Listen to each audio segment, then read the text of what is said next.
장성택은 그동안 북한의 온건파로 대외정책으로 유화정책을 주도했었던 사람입니다. 이 장성택의 숙청이 북한의 대남 대외정책에 어떤 영향을 미칠지 관심이 쏠리고 있습니다. 네, 당장 큰 변화는 없을 것으로 보이지만 체제 결속 차원에서 도발 가능성도 점쳐지고 있습니다. 김준영 기자의 보도입니다.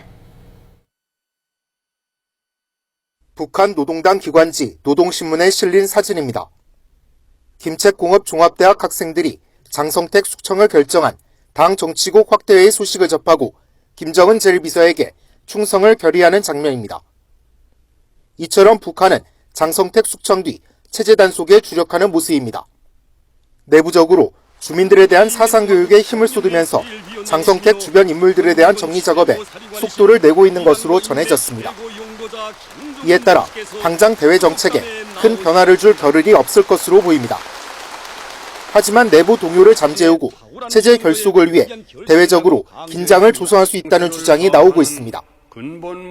온건 개혁파인 장성택의 실각으로 군부 등 보수 세력의 힘이 세져 서해 무력 도발과 같은 강경 노선으로 선회할 수 있다는 우려도 제기되고 있습니다. 일각에서는 4차 핵실험 카드를 꺼내들 수 있다는 주장도 나오고 있지만 중국과의 관계 등을 고려하면 가능성은 낮을 것으로 전망됩니다.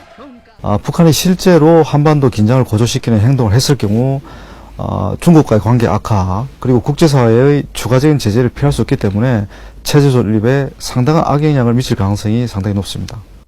또 북한이 주민들의 경각심을 높이고 통제를 강화하려는 차원에서 각종 매체를 통해 남한과 미국 등에 대한 비방 빈도를 더욱 높일 것이라는 관측도 나오고 있습니다.